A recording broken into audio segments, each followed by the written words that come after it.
할렐루야. 반갑습니다, 성도 여러분. 오늘도 하나님의 말씀을 사모하시는 성도 여러분들에게 위로와 격려의 복된 시간이 될 수 있기를 주님의 이름으로 축복합니다. 오늘 우리가 함께 묵상하는 하나님의 말씀은 요한계시록 10장 1절부터 11절까지 말씀입니다. 오늘의 성경은 여섯째 나팔과 일곱째 나팔 사이의 막간이라고 할 수 있는데, 심판의 때에도 말씀 사역의 중요성을 강조하고 있습니다. 1절에서는 힘센 다른 천사가 등장합니다. 이 천사는 구름을 입고 하늘에서 내려오는데, 그 머리 위에 무지개가 있고 그 얼굴은 해 같고 그 발은 불기둥 같으며 그 손에 펴놓인 작은 두루마리를 들고 그 오른발은 바다를 밟고 왼발은 땅을 밟고 사자가 부르짖는 것 같은 큰 소리로 외칩니다. 이 천사의 모습은 어느 모로 보나 하나님의 임재라는 것을 알게 합니다. 구름에 가려진 것도 그렇고 머리 위에 있는 무지개는 4장 3절에서 하나님의 보좌를 두르고 있는 무지개를 떠올리지요. 해 같은 얼굴이나 불기둥 같은 발은 영광과 권능을 상징하는데, 이건 역시 하나님께 속한 것이죠. 더욱이 이 사자의 손에는 펴놓인 작은 두루마리가 있는데, 이 두루마리는 5장 7절에서 하나님의 어린 양이 하나님의 오른손에서 받은 두루마리이죠. 또 이 두루마리를 6장부터 8장까지 해서 이 어린 양이 7인을 떼어 봉인 해제한 바로 그 두루마리입니다. 다만 이 두루마리가 작게 보이는 것은 이 힘센 천사의 오른발은 바다를 밟고 왼발은 땅을 밟을 정도로 거대한 모양이기 때문에 상대적으로 작게 보일 뿐인 것이죠. 하나님의 보좌 앞에 계실 때에는 어린 양 같은 모습의 주님이, 종말의 때 심판의 상황에서는 심판관의 모습으로 임하시는 것입니다. 힘센 천사의 모습으로 하늘에서 내려오신 주님은 사자가 부르짖는 것 같이 큰 소리로 외치고, 그 소리는 7울의 소리를 내어 말하는 것처럼 들립니다. 사자가 부르짖는 것 같은 큰 소리는 호세아서 11장 10절이나 아모스서 3장 8절 같은 곳에서는 하나님께서 말씀하실 때 그렇게 큰 소리로 말씀하셨다고 표현하곤 합니다. 사자가 상징하는 왕권, 또 큰 권세를 가지고 양쪽 발로 각각 딛고선 바다와 땅, 즉 온 세상에 선포하는 목소리입니다.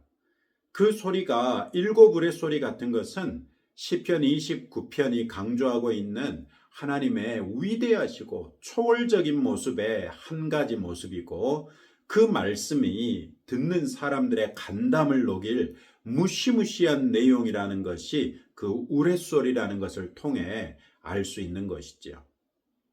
1장 19절에서 내가 본 것과 지금 있는 일과 장차 될 일을 기록하라, 이런 명령을 주님에게 받았던 요한은 이 일도 기록하려고 합니다. 그런데 하늘에서 소리가 있어 이 7의뢰가 말하는 것을 인봉하고 기록하지 말라 명령하시죠. 왜 이것을 인봉합니까? 2가지 이유를 생각해 볼 수 있습니다. 첫째는 아직 그 내용을 알 만한 때가 되지 않았거나, 둘째는 그 내용을 우리가 굳이 알 필요가 없는, 혹은 우리에게는 알지 못하도록 감추어진 것일 수도 있다는 것이지요. 다만 한 가지 확실한 것은, 그 사실을 아는 것이 우리에게 유익했다면 주님은 그것을 결코 감추지 않으셨을 것이라는 사실이지요. 때로 하나님께서 우리에게 알리시지 않는 것들에 대해서 궁금증이나 호기심을 증폭시켜가면서 스스로를 괴롭히지 맙시다. 감추심으로써 우리에게 유익을 끼치시는 주님을 신뢰하면서 주의 때를 기다리고 알려주신 만큼만이라도 하나님을 신실하게 섬기는 그런 성도들이 되십시다.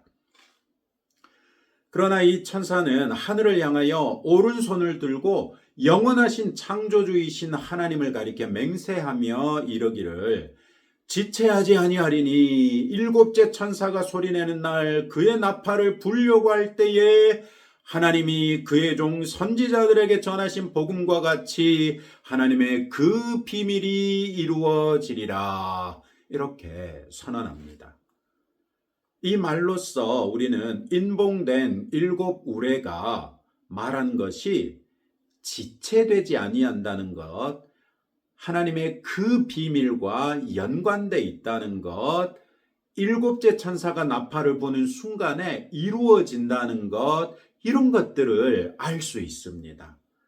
지체하지 않는다면 일곱 우레가 말한 내용이 하나님께서 정하신 때가 되면 반드시 그리고 속히 이루어진다는 것이죠.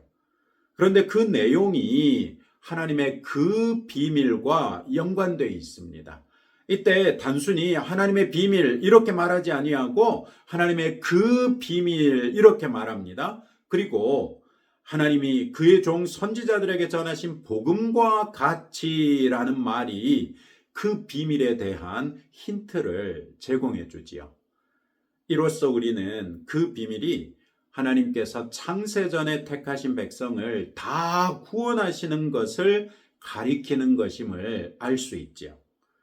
하나님의 선지자들이 선포하는 복음을 듣고 믿음으로 반응하여 구원에 이르는 모든 사람들의 수가 찰 때까지는 일곱 우레가 말한 내용이 인봉될 것이라는 말입니다. 결국 우리는 그때가 언제인지 전혀 알 수 없게 돼버리고 말았습니다. 이에 대해 예수님도 마태복음 24장 36절에서 그러나 그날과 그때는 아무도 모르나니 하늘의 천사들도 아들도 모르고 오직 아버지만 아시느니라 이렇게 확인시켜 주신 바 있지요. 이 즈음에서 잠깐 오늘의 성경 1절부터 8절까지를 읽은 요한 당시의 성도들은 이 말씀을 어떻게 이해했을지 생각해 보죠. 오늘의 성경에서 한 발은 바다에 한 발은 육지에 딛고선 힘센 천사의 모습, 이것은 당시 성도들에게는 로도스에 있는 거대한 동상을 떠올리게 했을 것입니다. 이 동상은 현재의 자유의 여신상과 그 크기가 비슷한 것이었는데 그리스의 태양신 헬리오스의 동상이었습니다. 이 동상은 로도스 항구에 위치했던 것으로 한 발은 바다 쪽에 한 발은 육지 쪽에 두고 장엄하게 서 있었습니다. 이 동상에 두 발을 지탱했던 발판만 무려 15m 높이나 되는 흰색 대리석이었고 그 위에 33m 크기로 청동으로 동상을 만들었습니다. 항구에 세웠는데 한쪽은 육지 쪽에 다른 한쪽은 바다 쪽에 발을 대게 했고 그 양 다리 사이로 배가 드나들었던 것이지요. 비록 요한 당시에 이 동상은 넘어져서 흉물스럽게 방치된 지 300여 년에 가까웠지만 여전히 강력한 왕권을 상징하는 것으로 여겨지기도 했습니다. 이런 로도스의 거상을 떠올렸던 성도들은 오늘의 성경에 큰 천사는 영원히 넘어지지 않을 것 같이 견고하며 위험 있는 데 반해서 로도스의 거상은 넘어져서 이게 지진으로 넘어졌거든요. 넘어져서 흉물스럽게 방치된 것을 보면서 영원한 왕 되신 예수 그리스도에 대한 소망을 다질 수 있었을 것입니다. 더군다나 그 위험 있는 주님이 선포하셨던 일곱 우레소리와도 같은 말, 이것은 상상만 해도 두렵기 그지없지만 오히려 그 소리는 임봉되지 않았습니까? 그것은 비록 지체되지 않고 일어나기는 하겠지만 당시 성도들의 입장에서는 아직 요원한 일이지요. 그 일의 두려움으로부터 성도들을 건져주신 것으로 여기기에 부족하지 않았을 것입니다. 큰 위안이 아닐 수 없었지요.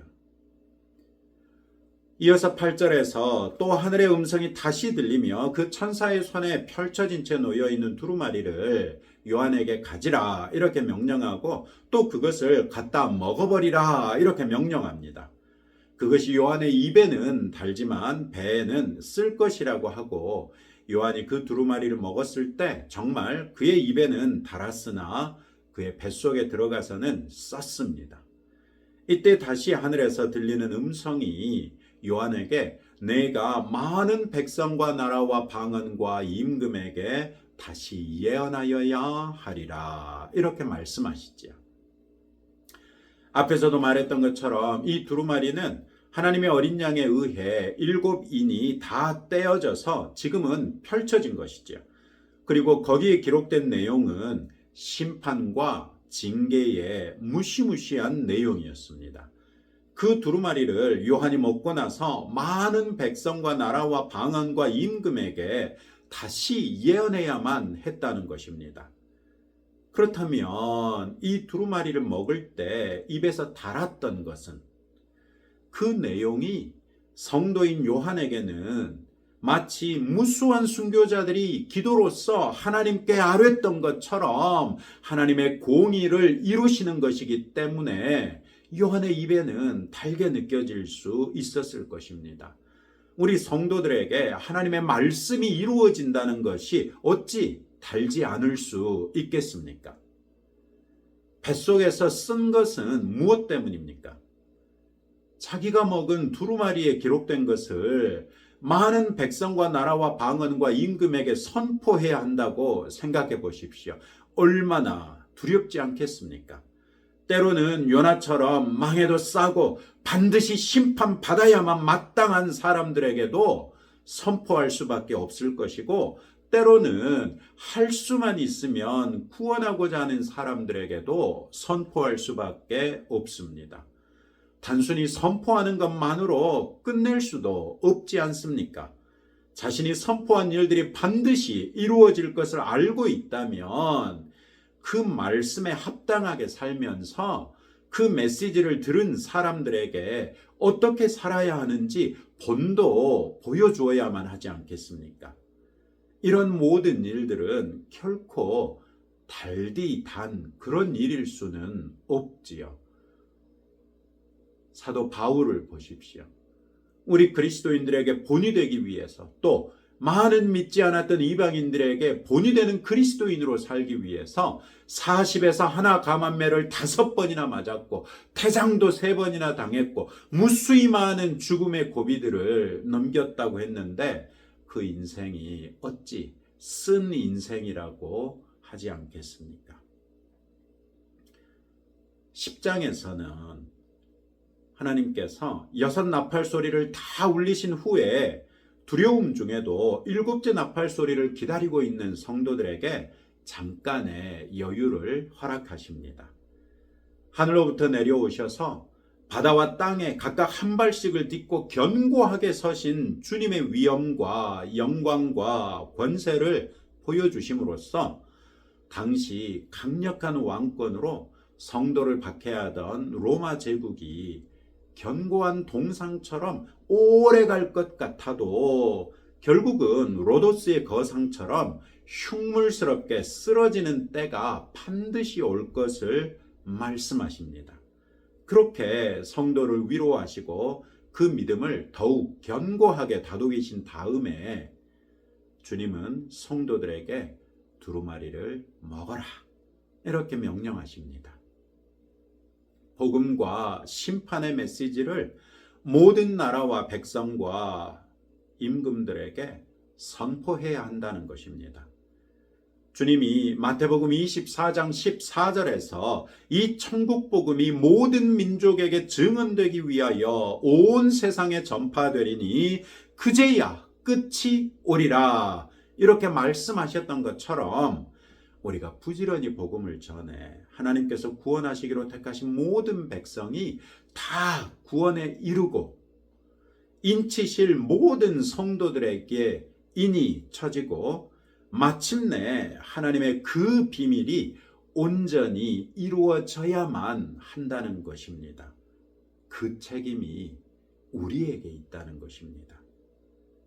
그래서 마침내 하나님의 그 비밀이 온전하게 이루어지면 그때야 비로소 일곱째 나팔이 울릴 것이고 완전한 심판이 이루어져서 끝이 온다는 것입니다. 그리고 그 끝은 완전한 하나님 나라에서의 새로운 출발을 우리에게 보장하는 것이 된다고 말씀하십니다.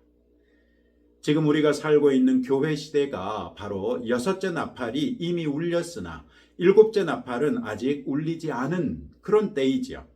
그 일곱 우레소리 같은 말씀이 인봉된 때이기도 하고 최종적인 완전한 심판이 잠시 유보되고 사람들에게 회개의 은혜가 선포되는 때입니다.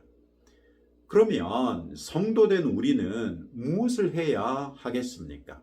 우리는 이미 성령으로 도장을 찍혔으니까, 이미 성령으로 인치심을 받았으니까 우리는 구원 얻은 우리끼리 안도감을 느끼면서 하나님께 감사하고 살면 됩니까?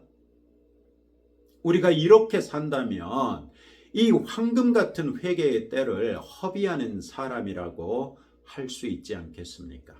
어쩌면 그런 우리는 열왕기하 7장에서 아람 진영이 텅 빈 것을 보고 기꺼이 사마리아 성읍에 알려서 모든 백성의 굶주림을 해결해 주었던 4명의 나병 환자들에게 마저 지탄을 받을 그런 사람들이 되겠지요. 우리 시대에 영적인 기갈에 시달리고 있는 사람들, 영적으로 비쩍 말라 죽어가고 있는 사람들, 이런 분들을 볼 수 있는 눈을 열어달라고 기도하십시다. 세상 사람들의 영적 시급성을 외면하지 않는 긍휼과 자비를 달라고 기도하십시다. 세상 사람들의 영적 기갈을 해결할 복음을 들고 그분들께 달려갈 수 있는 아름다운 발을 달라고 기도하십시다. 기도만 하지 말고 이제는 기도한 대로 실천하는 성도들이 되십시다. 오늘도 이런 말씀을 붙들고 영원히 견고한 왕 되셔서 우리의 든든한 소망 되신 예수님을 찬양하며 기도하며 나아가시기 바라고, 심판이 진행되는 도중에도 회개의 기회를 주시는 하나님의 은혜를 허비하지 않는 성도들이 될 수 있도록 기도하시고, 세상 사람들의 영적 빈곤과 갈급과 허덕임을 보고 복음 들고 나가는 성도가 될 수 있도록 기도하시고, 우리 나라를 위해서 기도해 주시면 감사하겠습니다. 함께 기도하겠습니다.